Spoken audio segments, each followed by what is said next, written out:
ਸਤਿ ਸ਼੍ਰੀ ਅਕਾਲ। ਤੁਸੀਂ ਜੁੜੇ ਹੋਏ ਹੋ ਪੰਜਾਬੀ ਰੇਡੀਓ USA ਦੇ ਨਾਲ ਤੇ ਮੈਂ ਹਾਂ ਪ੍ਰਵੀਨ ਸ਼ਰਮਾ। ਦੋਸਤੋ, ਆਪਾਂ ਅਕਸਰ ਚਰਚਾ ਕਰਦੇ ਹਾਂ ਕਿ ਸਾਡੇ ਖੇਡਾਂ ਦੇ ਵਿੱਚ ਪ੍ਰਦਰਸ਼ਨ ਸਾਡੇ ਖਿਡਾਰੀਆਂ ਦੇ ਮਾੜੇ ਆ ਸਾਡੇ ਮੈਡਲ ਨਹੀਂ ਆਉਂਦੇ ਜਾਂ ਸਾਨੂੰ ਖੇਡਾਂ ਦੇ ਲਈ ਕੀ ਕਰਨਾ ਚਾਹੀਦਾ।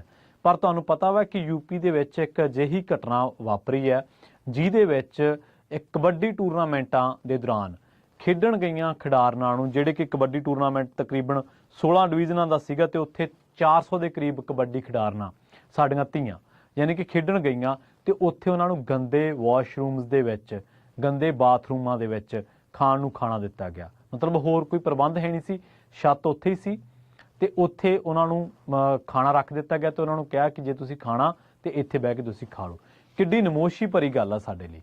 ਇੱਕ ਪਾਸੇ ਅਸੀਂ ਕਹਿੰਦੇ ਕਿ ਸਾਡਾ ਜਿਹੜਾ ਮੁਲਕ ਆ ਇਹ 5ਵੀਂ ਵੱਡੀ ਆਰਥਿਕਤਾ ਵਾ, ਪਰ ਦੂਜੇ ਪਾਸੇ ਸਾਡੀਆਂ ਧੀਆਂ, ਸਾਡੇ ਖਿਡਾਰੀ ਜਿਹੜੇ ਆ ਉਹ ਇਸ ਤਰ੍ਹਾਂ ਗੰਦੇ ਬਾਥਰੂਮਾਂ ਦੇ ਵਿੱਚ ਖਾਣਾ ਖਾਣ ਦੇ ਲਈ ਮਜਬੂਰ ਹੋਣ ਤਾਂ ਅਸੀਂ ਕਿਹੜੇ ਮੂੰਹ ਨਾਲ ਕਹਿੰਦੇ ਕਿ ਅਸੀਂ ਵਿਸ਼ਵ ਦੀ ਸਭ ਤੋਂ ਵੱਡੀ 5ਵੀਂ ਆਰਥਿਕਤਾ ਵਾਂ।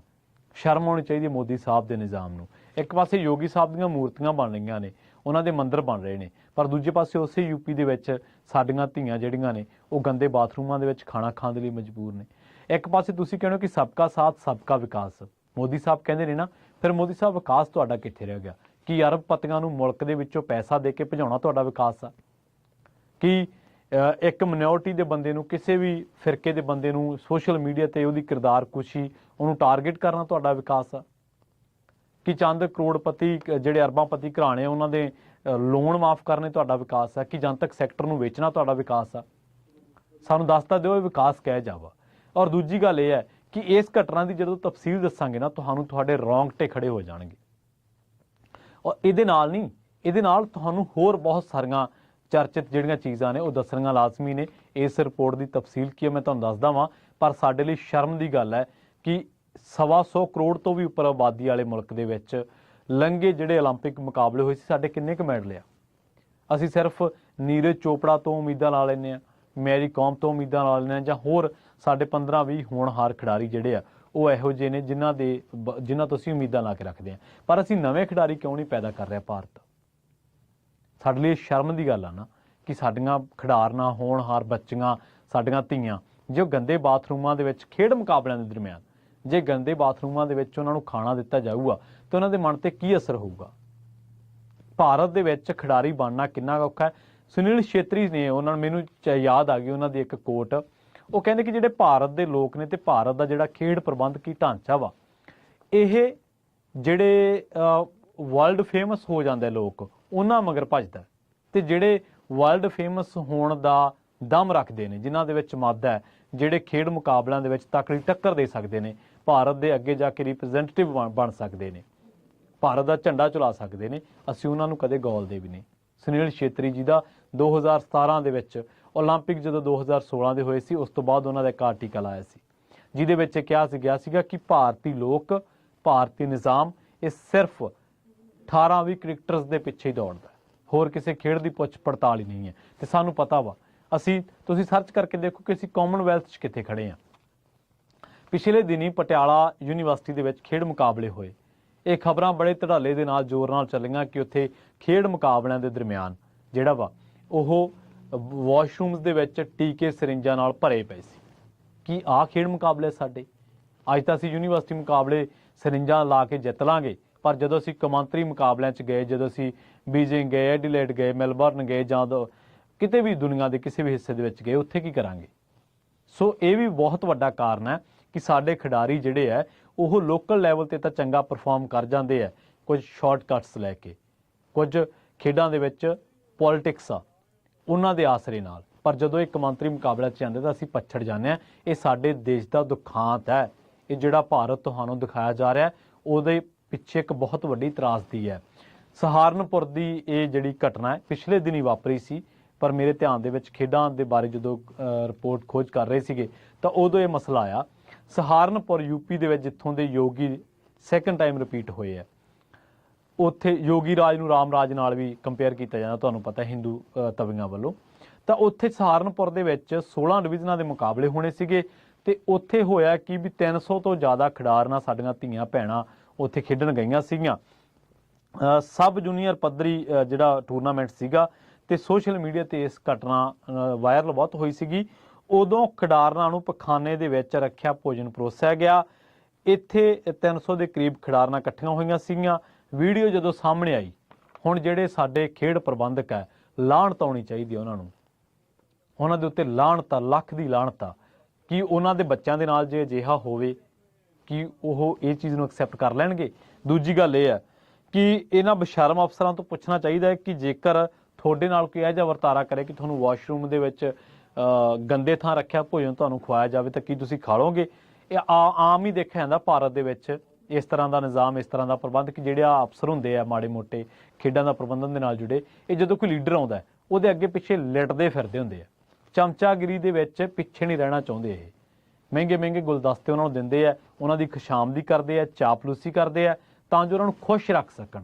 ਇਹਨਾਂ ਨੂੰ ਇਹ ਨਹੀਂ ਪਤਾ ਕਿ ਅਸੀਂ ਜਿਹੜਾ ਧੱਕਾ ਖਿਡਾਰੀਆਂ ਨਾਲ ਕਰਦੇ ਹਾਂ ਉਹਦੇ ਕੀ ਸਿੱਟੇ ਨਿਕਲਣਗੇ।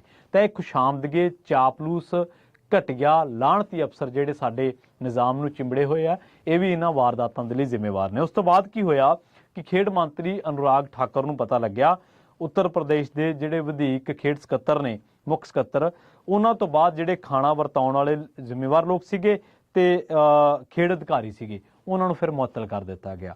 ਜ਼ਿਲ੍ਹਾ ਮੈਜਿਸਟਰੇਟ ਦੀ ਜਾਂਚ ਕੀਤੀ ਜਾ ਰਹੀ ਹੈ ਤੇ ਹੁਣ ਰਿਪੋਰਟ ਜਿਹੜੀ ਹੈ ਉਸ ਤੋਂ ਬਾਅਦ ਮੰਗ ਲਈ ਗਈ। ਇਹ ਖਿਡਾਰੀਆਂ ਨਾਲ ਵਾਪਰੀ ਕੋਈ ਪਹਿਲੀ ਘਟਨਾ ਨਹੀਂ ਹੈ। ਇਸ ਤੋਂ ਪਹਿਲਾਂ ਵੀ ਖੇਡਾਂ ਦੇ ਦੌਰਾਨ ਖਾਸ ਤੌਰ ਤੇ ਜਿਹੜੀਆਂ ਸਾਡੀਆਂ ਭੈਣਾਂ, ਬੀਬੀਆਂ ਨੇ, ਜਿਹੜੀਆਂ ਸਾਡੀਆਂ ਧੀਆਂ ਨੇ, ਉਹਨਾਂ ਨਾਲ ਜ਼ਿਆਦਤੀ ਦੀਆਂ ਜਾਣਕਾਰੀਆਂ, ਸੂਚਨਾਵਾਂ, ਖਬਰਾਂ ਸਾਹਮਣੇ ਆਉਂਦੀਆਂ ਹੀ ਰਹਿੰਦੀਆਂ ਨੇ। ਕਈ ਵਾਰ ਕੋਚ ਤੇ ਖਿਡਾਰੀਆਂ ਦੀ ਨਿਗਰਾਨੀ ਦਾ ਸਟਾਫ ਵੀ ਅਜਿਹੀਆਂ ਗਤੀਵਿਧੀਆਂ ਦੇ ਵਿੱਚ ਸ਼ਾਮਲ ਹੁੰਦਾ ਹੈ। ਸਾਰੀਆਂ ਖੇਡਾਂ ਦੇ ਵਿੱਚ ਖਿਡਾਰੀਆਂ ਦੇ ਨਾਲ ਹੋਣ ਵਾਲਾ ਜਿਹੜਾ ਦੁਰਵਿਹਾਰ ਹੈ, ਇਹਦੇ ਸੰਬੰਧੀ ਜਿਹੜਾ ਸਰਵੇ ਹੋਇਆ ਸੀਗਾ ਉਹਦੇ ਵਿੱਚ ਇਹ ਗੱਲ ਕਹੀ ਗਈ ਸੀ ਕਿ 40 ਤੋਂ 50% ਖਿਡਾਰੀਆਂ ਨੂੰ ਆਪਣੇ ਖੇਡ ਜੀਵਨ ਦੇ ਦੌਰਾਨ ਛੋਟੇ ਤੋਂ ਗੰਭੀਰ ਤਰ੍ਹਾਂ ਦੇ ਦੁਰਵਿਵਹਾਰ ਦਾ ਸਾਹਮਣਾ ਕਰਨਾ ਪੈਂਦਾ ਹੈ। ਖੋਜ ਦੇ ਦੌਰਾਨ ਇਹ ਵੀ ਗੱਲ ਸਾਹਮਣੇ ਆਈ ਕਿ ਜਿਹੜੀਆਂ ਬੱਚੀਆਂ ਨੇ ਖੇਡਾਂ ਦੇ ਦੌਰਾਨ, ਖੇਡ ਜੀਵਨ ਦੇ ਦੌਰਾਨ 2 ਤੋਂ ਲੈ ਕੇ 8%, 10% ਤੱਕ ਜਿਨਸੀ ਸ਼ੋਸ਼ਣ ਦਾ ਸ਼ਿਕਾਰ ਵੀ ਹੁੰਦੀਆਂ ਨੇ। ਇਸੇ ਕਰਕੇ ਬਹੁਤ ਸਾਰੇ ਮਾਪੇ ਖੇਡਾਂ ਨੂੰ, ਕੁੜੀਆਂ ਨੂੰ ਖੇਡਣ ਤੇ ਖਾਸ ਤੌਰ ਤੇ ਦੂਰ ਦੁਰਾਡੇ ਵੱਡੇ ਟੂਰਨਾਮੈਂਟਾਂ ਦੇ ਵਿੱਚ ਹਿੱਸਾ ਲੈਣ ਦੀ ਇਜਾਜ਼ਤ ਨਹੀਂ ਦਿੰਦੇ। ਖੇਡਾਂ ਤੋਂ ਇਲਾਵਾ ਸਮਾਜਿਕ ਖੇਤਰ ਦੇ ਵਿੱਚ ਵੀ ਅਜਿਹਾ ਹੁੰਦਾ ਆਪਾਂ ਆਮ ਦੇਖਿਆ। ਸੋ ਇਸ ਤਰ੍ਹਾਂ ਦੀ ਦੁਰਵਿਵਹਾਰ ਵਰਗੀਆਂ ਜਿਹੜੀਆਂ ਘਟਨਾਵਾਂ ਨੇ ਉਹ ਸਰਕਾਰ ਦੀ ਕਾਬਲੀਅਤ ਤੇ ਤਾਂ ਜਿੱਥੇ ਸਵਾਲ ਉਠਾਉਂਦੀਆਂ ਨੇ, ਦੇਸ਼ ਖੇਡਾਂ ਦੇ ਖੇਤਰ ਦੇ ਵਿੱਚ ਪਹਿਲਾਂ ਹੀ ਬਹੁਤ ਅੱਗੇ ਨਹੀਂ ਹੈ। ਸੋ ਅਜਿਹੀਆਂ ਘਟਨਾਵਾਂ ਖੇਡਾਂ ਦੇ ਵਿਕਾਸ ਦੇ ਵਿੱਚ ਰੋੜਾ ਅਟਕਾਉਣ ਦਾ ਆਧਾਰ ਬਣ ਜਾਂਦੀਆਂ। ਅਜਿਹਾ ਮਾਹੌਲ ਬਣਾਉਣ ਦੀ ਜ਼ਰੂਰਤ ਹੈ ਜਿਸ ਦੇ ਵਿੱਚ ਹਰ ਖਿਡਾਰੀ ਆਪਣੀ ਸ਼ਿਕਾਇਤ ਖੁੱਲ੍ਹ ਕੇ ਦੱਸ ਸਕੇ ਤੇ ਉਸ ਨੂੰ ਹੱਲ ਕਰਨ ਦੀ ਹਰ ਸੰਭਵ ਕੋਸ਼ਿਸ਼ ਕੀਤੀ ਜਾ ਸਕੇ। ਮੋਦੀ ਸਾਹਿਬ ਜੇ ਚੋਣ ਪ੍ਰਚਾਰ ਤੋਂ ਵੇਲ ਹੋਵੇ, ਯੋਗੀ ਸਾਹਿਬ ਜੇਕਰ ਕੱਟੜਤਾ ਵਾਲਾ ਏਜੰਡਾ ਲਾਗੂ ਕਰਨ ਤੋਂ ਥੋੜ੍ਹੀ ਬਹੁਤ ਫੁਰਸਤ ਮਿਲੇ ਤਾਂ ਇਹਨਾਂ ਘਟਨਾਵਾਂ ਵੱਲ ਗੌਰ ਜ਼ਰੂਰ ਕਰ ਲਿਆ ਕਰੋ। ਉਹਨਾਂ ਬੇਸ਼ਰਮ ਅਫਸਰਾਂ, ਘਟੀਆ ਅਫਸਰਾਂ, ਲੋਕਾਂ, ਪ੍ਰਬੰਧਕਾਂ ਨੂੰ ਇਸ ਚੀਜ਼ ਦੇ ਵਿੱਚੋਂ ਕੱਢਣ ਦੀ ਲੋੜ ਹੈ ਜਿਨ੍ਹਾਂ ਦੇ ਮਨਾਂ ਉੱਤੇ ਖੁਸ਼ਾਮਦੀ ਭਾਰੂ ਹੈ, ਚਾਪਲੂਸੀ ਭਾਰੂ ਹੈ। ਉਹ ਹਮੇਸ਼ਾ ਇਹਨਾਂ ਦੀ ਖੁਸ਼ਾਮਦੀ ਕਰਦੇ ਰਹਿੰਦੇ ਨੇ ਤੇ ਲੀਡਰਾਂ ਦੀ ਖੁਸ਼ਾਮਦੀ ਕਰਦੇ ਲੀਡਰਾਂ ਦੀਆਂ ਚੱਪਲਾਂ ਚੜ੍ਹਦੇ ਉਹ ਜਿਹੜੇ ਖਿਡਾਰੀ, ਜਿਹੜੇ ਹੋਣਹਾਰ ਆ, ਜਿਨ੍ਹਾਂ ਨੇ ਕੌਮਾਂਤਰੀ ਮੁਕਾਬਲਿਆਂ 'ਚ ਹਿੱਸਾ ਲੈਣਾ, ਉਹਨਾਂ ਦੇ ਨਾਲ ਕਈ ਵਾਰੀ ਬੁਰਾ ਵਰਤਾਰਾ ਕਰ ਜਾਂਦੇ ਆ। ਸੋ ਜਿੱਥੇ ਸਾਡੇ ਪ੍ਰਬੰਧਨ ਨੂੰ ਇਹਨਾਂ ਖਿਡਾਰੀਆਂ ਦੀ ਸਮਰੱਥਾ, ਇਹਨਾਂ ਦੀ ਕਾਬਲੀਅਤ ਪਛਾਣਨ ਦੀ ਲੋੜ ਹੈ, ਉੱਥੇ ਹੀ ਮੋਦੀ, ਯੋਗੀ ਵਰਗੇ ਲੋਕਾਂ ਨੂੰ, ਜਿਹੜੇ ਦੇਸ਼ ਦਾ ਸਿਸਟਮ ਚਲਾ ਰਹੇ ਨੇ, ਉਹਨਾਂ ਨੂੰ ਚਾਹੀਦਾ ਹੈ ਕਿ ਆਹ ਜਿਹੜੇ ਖੁਸ਼ਾਮਦਗੀ ਅਫਸਰ ਨੇ, ਆਹ ਜਿਹੜੇ ਚਾਪਲੂਸ ਟਾਈਪ ਅਫਸਰ ਨੇ, ਇਹਨਾਂ ਨੂੰ ਬਾਹਰ ਕੱਢਿਆ ਜਾਵੇ, ਇਹਨਾਂ ਨੂੰ ਘਰੇ ਬਿਠਾਇਆ ਜਾਵੇ ਤਾਂ ਜੋ ਅੱਗੇ ਤੋਂ ਕਿਸੇ ਗਰੀਬ, ਕਿਸੇ ਮੱਧ ਵਰਗੀ, ਕਿਸੇ ਵੀ ਬੱਚੀ, ਗਰੀਬ ਅਮੀਰ ਦੀ ਗੱਲ ਨਹੀਂ ਹੈ, ਕਿਸੇ ਆਮ ਘਰ ਦੀ ਬੱਚੀ ਦੇ ਨਾਲ ਇਸ ਤਰ੍ਹਾਂ ਦਾ ਵਰਤਾਰਾ ਨਹੀਂ ਹੋਵੇ।